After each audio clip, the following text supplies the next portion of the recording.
Today I'll be discussing progressive masculinity versus toxic masculinity, the representations of changing masculinities in the media. Is masculinity a social construct? Men are not born with masculinity as a part of their genetic makeup. They create this through social codes of behaviour which they learn to reproduce in culturally appropriate ways. Butler states the performance that they act is socially established and ritualised and are often performances. Bodily gestures and styles constitute the illusion of a binding gendered self. Gender expressions do change to fit the identity.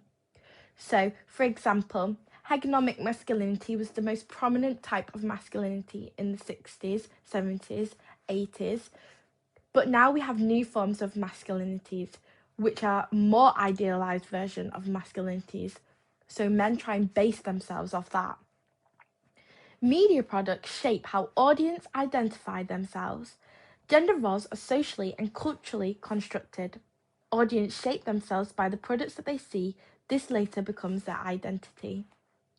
So, men might look at the manosphere and see how influencers like Andrew Tate have a private jet, wear nice designer clothing, and might decide to base their style off them. Whereas other men might look at people like Timothy Chalamet, Harry Styles, who have a gender-fluid way of clothing, and might base their identity off that. In the media, we have a system of representation. This organises individual concepts, similarity and difference to establish relationships or distinguish from each other. This study is all about how progressive masculinity has now turned into toxic masculinity through the manosphere. Men might look at people like Harry Styles, Andrew Tate, compare them, see what the similarities and what the differences are, and base how they want to be from that. Two polar opposite types of masculinities. The media often target group of people to create a moral panic.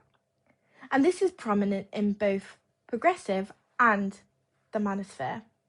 Because when to be progressive masculine and wear feminine clothing, it states that we've gone too feminine. However, when men are acting like their manosphere, they're being too hegemonic, too masculine, hyper-masculine. So where do men fit in? Men are now struggling with crisis masculinity.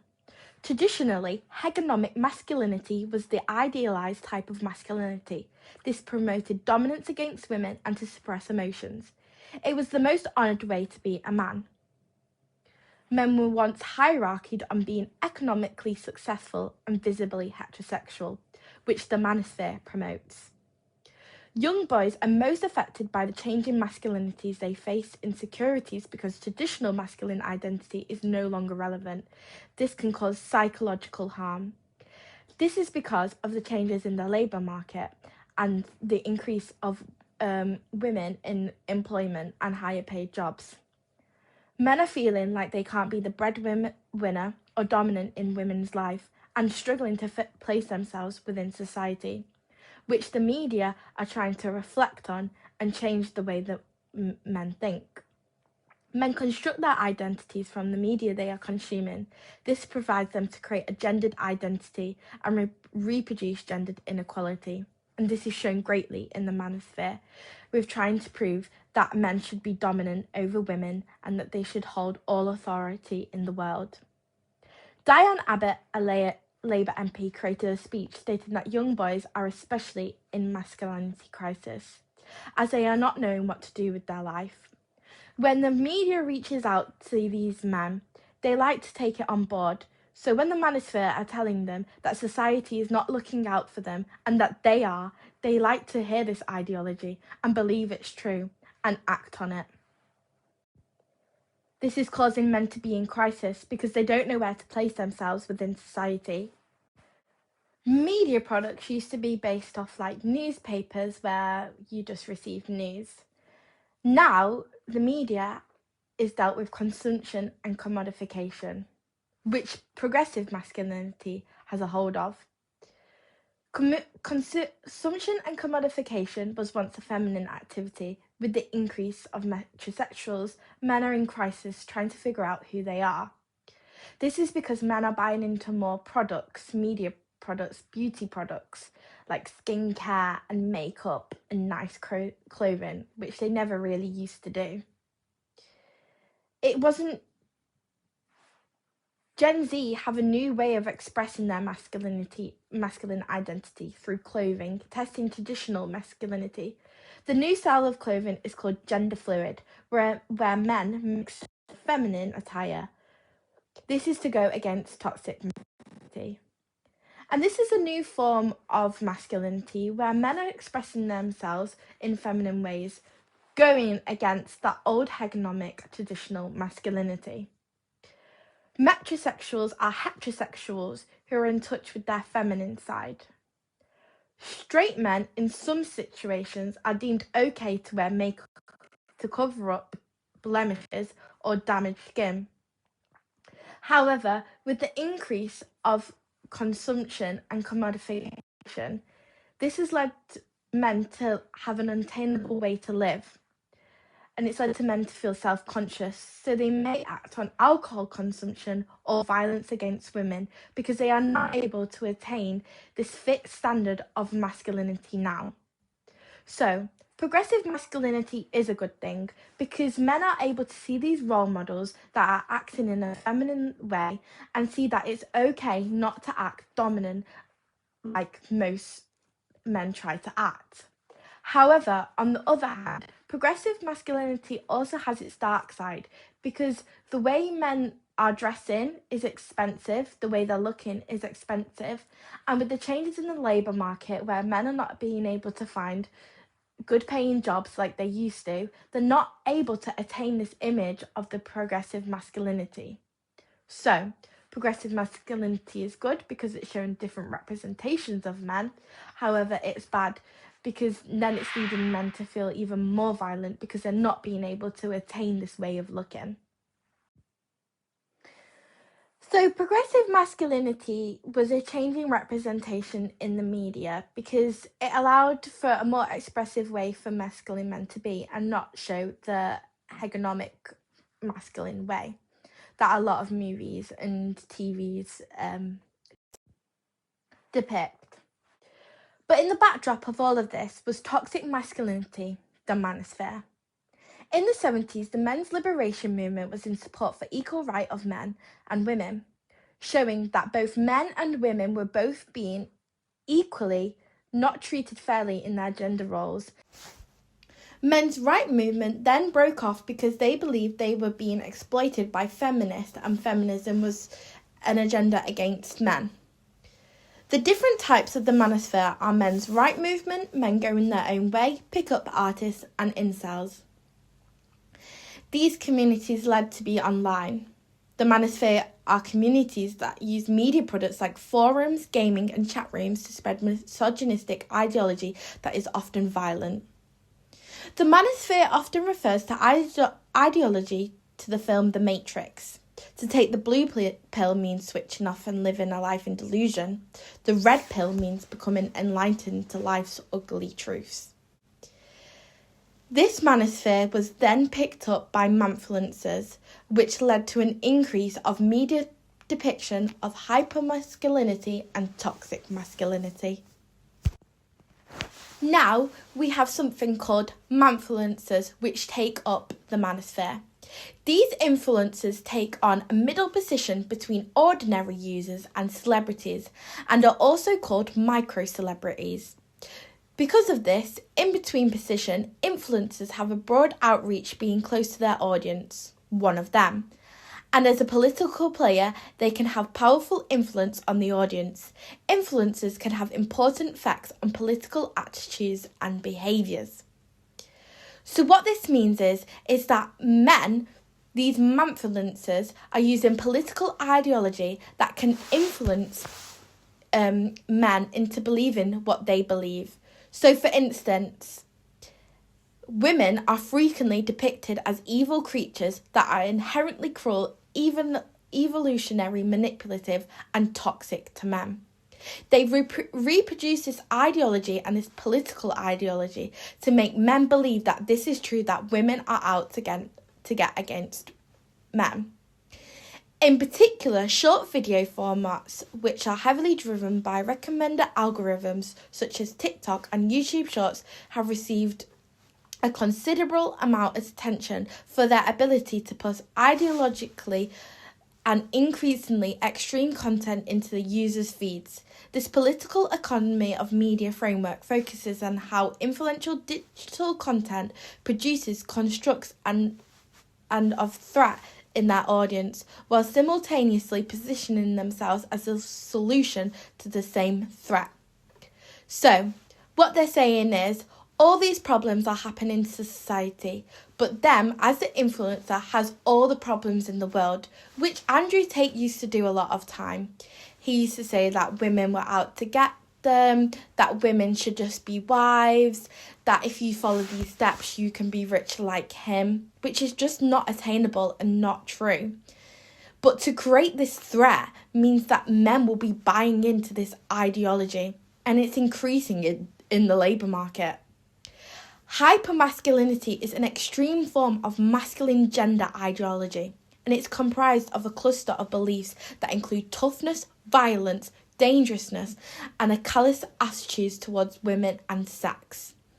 And these influencers reproduce this ideology. Risk of extremism and radicalization associated with social media algorithm has increasingly drawn scholarly attention, with researchers emphasizing the rabbit holes and the echo chambers that exposes users to repackaged and regurgitated hateful content.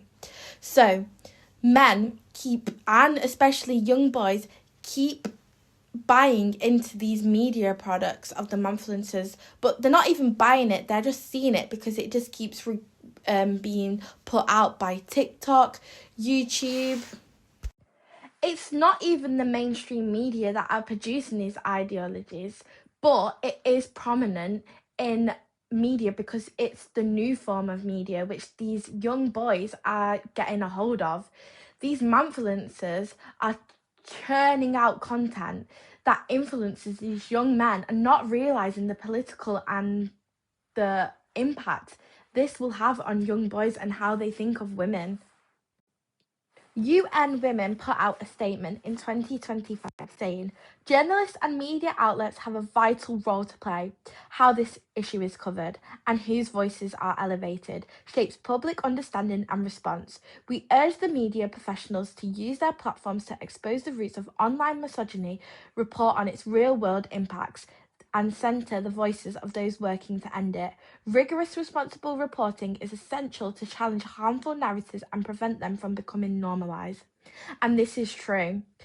The media keep putting out manosphere content and not realising the implications this will have for young men and young women, as women are often victims of the manosphere. So, the manosphere hate progressive masculinity because it goes all against what they say. It's too feminine for them and they believe men should be masculine. And this is coming normalised in men society. The Parliament did a study in 2023 saying misogynistic attitudes and behaviours are prevalent among young people, especially in online and school environments, with harmful content and influences like Andrew Tate shaping young minds. The research found that 42% of children aged 9 to 16 held neutral or favourable views of Tate, with older boys particularly influenced. That was in 2023. It's now 2026. So young boys are not only seeing the media online and watching it, but they're also taking it to school environments and spreading that toxic ideology about women and how to be dominant. It's an unrealistic way to be, and it's not attainable. You're not going to be able to buy private jets and have the money that Andrew Tate is. But men are starting to believe it, and this is a new representation in the media. The mainstream media are trying to change these representations and creating a moral panic about about influencers through shows such as Adolescence and Danny Dyer's What It Is to Be a Man and Louis Theroux The Manosphere, highlighting the challenges of the manosphere. However, not enough is done, especially through social media platforms, to change the way that young boys may think about the manosphere. It's causing a lot of problems, and it has definitely shown an increase in change of representations in the past years. My final thoughts. Representations of masculinity vary very differently. So we have had progressive masculinity, which shows metrosexuals and gender fluid styles of way of being. However, it progressed and then has gone backwards with the manosphere. What once was hegemonic and traditional masculinity has come back into the media and represented itself as hypermasculinity in the manosphere. And both sides are creating a moral panic, because when men are seen to be feminine, they're criticised, but then when men are too masculine, they're also criticised. Men are struggling to find a representation that best suits them in the media because all types of masculinity are not seen as perfect. The media has progressive representations in the media. However, the media mostly takes up criticisms of masculinity, leading to psychological harms. Those most affected are young boys. The struggle is between inclusive masculinity, men are no longer having to practice hypermasculinity, and orthodox masculinity, dominance hegemonic form of masculinity. This causes struggle for men. In general, the media is trying to show progressive masculinity, but the progressive masculinity is more shown as towards women. Whether that's because we think because they're dressing feminine that it's more shown to be women, or whether because we've got too much hyper-masculine masculinities in the media. This discussion of thought needs to be examined more, how we can go from such progressive masculinity back towards the hyper-masculine idealist form. And those most affected by the media output is young men. That being said, progressive masculinity is more prominent, and I feel that men are looking towards more progressive masculinity these days. Both progressive and hypermasculine masculinities do have similarities and, of course, very big differences. But both have this unattainable way to look with the beauty products, with progressive masculinity, and with hypermasculinity, that strong body look, nice clothing, so that they can get women. And I think both share that ideal form of unattainable masculinity. And the media really needs to highlight this, that this is not the normal everyday man. And that these changing representations, are good with the progressive, but are not good because it's not showing the true depiction of men in society. Overall, the media has progressed, but in the past years, due to the manosphere, it took a step back and gone into the old traditional but worse ways men should act with hypermasculinity. And here is my reference list. Thank you for listening.